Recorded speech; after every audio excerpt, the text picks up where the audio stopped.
नमस्कार, रिपब्लिक भारत के digital platform पर आपका स्वागत है। मैं हूं आपके साथ अनामिका पांडे। लोकसभा चुनाव 2024 में सीटों की संख्या 400 पार का नारा लेकर चल रही नेशनल डेमोक्रेटिक अलायंस यानी एनडीए का मुख्य मुकाबला इंडी गठबंधन से हो रहा है। देश की जिन 543 लोकसभा सीटों पर यह सियासत का खेल होने वाला है, आइए जानते हैं उस सियासी मैदान को। रिपब्लिक भारत की डिकोड 543 सीरीज में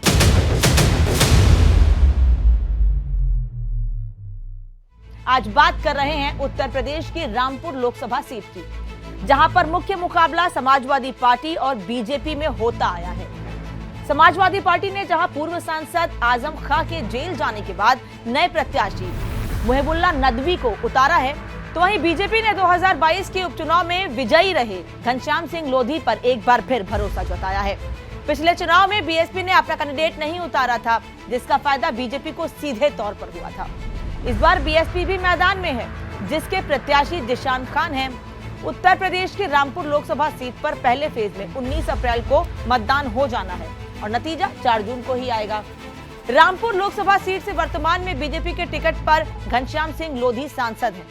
2022 में इस सीट पर उपचुनाव हुआ तो बीजेपी के प्रत्याशी घनश्याम सिंह लोधी को जीत मिली थी। लोधी ने समाजवादी पार्टी के प्रत्याशी मोहम्मद आसिम रजा को हराया था। 2019 में इस सीट को मोहम्मद आजम खान ने बीजेपी के टिकट पर खड़ी हुई फिल्म एक्ट्रेस और पूर्व सांसद जया प्रदा को हराया था और जीत हासिल की थी, जबकि तीसरे स्थान पर कांग्रेस के संजय कपूर रहे थे। उत्तर प्रदेश में रामपुर समाजवादी पार्टी के नाक के बाल बने हुए आजम खान का दबदबा रहा है। आजम खान भले ही जेल में हैं, लेकिन समाजवादी पार्टी के फैसलों में आज भी आजम खान की तूती बोलती है, जिसका एक उदाहरण मुरादाबाद में देखने को मिला। एसटी हसन के टिकट कटने और आजम खान की पसंद रुचि वीरा के चुनाव लड़ने का नजारा पूरे देश ने देखा। आजम खान रामपुर में भी ऐसा ही करना चाह रहे थे, लेकिन यहाँ वो गच्चा खा गए और दिल्ली के सियासी गलियारे में पैठ रखने वाले मुहिबुल्लाह नदवी को समाजवादी पार्टी ने टिकट दे दिया। इसका खामियाजा ये है कि आजम खान चुनाव प्रचार में सुस्त पड़े हुए हैं, जबकि 10 दिन बाद इस सीट पर वोटिंग होनी है। वहीं बीजेपी के घनश्याम सिंह लोधी इलाके में प्रचार करते हुए कह रहे हैं कि अब रामपुर कोई हॉट सीट नहीं है, अब तो हर जगह मोदी लहर है, तो मोदी को ही देखकर वोट करें। जिशान खान भले ही बीएसपी से चुनाव लड़ रहे हो, लेकिन उनका भरोसा समाजवादी पार्टी के आजम खां पर है और वो आजम खां के नाम पर ही मैदान में उतरे हैं। ऐसे में देखना बड़ा दिलचस्प होगा कि कभी आजम खां और जया प्रदा के चुटीले बयानों के लिए फेमस रामपुर का चुनाव क्या फीका रहने वाला है या फिर कुछ अलग होने वाला है। अब बात करते हैं रामपुर लोकसभा सीट के राजनीतिक इतिहास की। रामपुर लोकसभा सीट पर पहला चुनाव 1952 में हुआ था।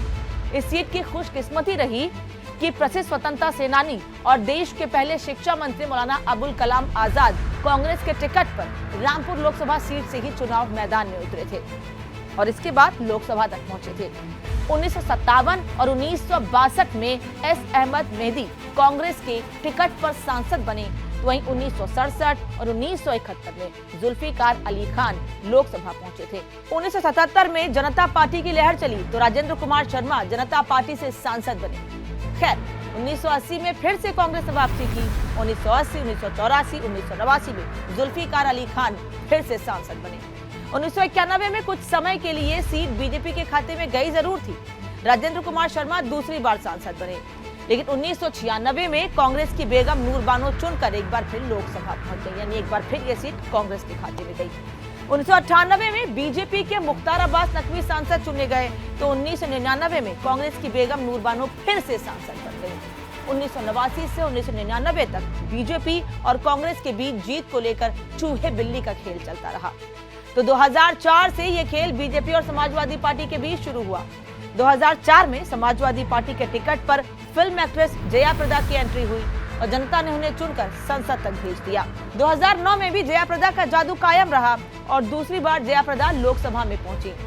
2014 में समाजवादी पार्टी ने जया प्रदा का टिकट काट दिया और नसीर अहमद खान पर दांव खेला तो उल्टा पड़ गया। यहाँ बीजेपी के टिकट पर लड़े डॉक्टर न्यायपाल सिंह ने एसपी प्रत्याशी को हरा दिया। 2019 में फिर से रामपुर की चर्चा पूरे देश में हुई, जब जया प्रदा भारतीय जनता पार्टी में शामिल हुई और रामपुर की जनता के बीच पहुंची। समाजवादी पार्टी ने इसे एक चैलेंज लिया और बाहुबली आजम खां को मैदान में उतारा। अपने चुटीले अंदाज के लिए फेमस आजम खान ने जया प्रदा को हरा दिया और अगले 5 सालों तक संसद और बाहर उनकी बयानबाजी चर्चा का केंद्र रही। आजम खान को कोर्ट ने उनके एक आपराधिक मामले के लिए सजा सुनाई तो आजम खान की सदस्यता चली गई और 2022 में उपचुनाव हुए। 2022 के उपचुनाव में बीजेपी ने इस सीट को झटक लिया और घनश्याम सिंह लोधी संसद के सदस्य बन गए। अब बात करते हैं रामपुर लोकसभा सीट के अंतर्गत आने वाली विधानसभा सीटों की। तो इसमें 5 विधानसभा सीटें आती हैं। इन विधानसभा सीटों के नाम है स्वार, छमरौआ, बिलासपुर, रामपुर और मलिक। इनमें से 3 पर बीजेपी और 1 पर अपना दल सोनेलाल और 1 पर समाजवादी पार्टी के विधायक चुने गए हैं। और अगर अब इस लोकसभा सीट के आंकड़े के बारे में बात करें तो इलेक्शन कमीशन की वेबसाइट के अनुसार 2019 के लोकसभा चुनाव में यहां 16,79,506 वोटर्स थे। समाजवादी पार्टी के टिकट पर खड़े हुए आजम खान को 5,59,177 वोट मिले थे। तो वहीं बीजेपी की जया प्रदा को 4,49,180 वोट मिले। तीसरे स्थान पर कांग्रेस के प्रत्याशी संजय कपूर रहे, जिन्हें 35,009 वोट मिले। इस सीट का वोटिंग परसेंटेज 63.17 रहा था। रामपुर में वोटों का गणित बड़ा ही दिलचस्प है। यहाँ पर मुसलमान आबादी 50.57% है, जबकि हिंदू आबादी 45.97% है, सिख 2.8% है और ईसाई 0.39% है। 16 मार्च 2024 को लोकसभा चुनाव की तारीखों का ऐलान हो गया, जिसमें भारत के 6 राष्ट्रीय और कई क्षेत्रीय दल अपनी सियासत को बढ़ाने के लिए उतर गए हैं। 7 चरणों में होने वाले इस महासमर में मोदी लहर में मुख्य विपक्षी दल कांग्रेस क्या चमत्कार करती है, ये देखने वाली बात होगी। तो देखते रहिए देश की 543 लोकसभा सीटों के बारे में जानकारी रिपब्लिक भारत की डिकोड 543 सीरीज में। इस टॉपिक पर आप क्या राय रखते हैं, हमें कमेंट सेक्शन में बताइए और देखते रहिए रिपब्लिक भारत की डिकोड 543 सीरीज।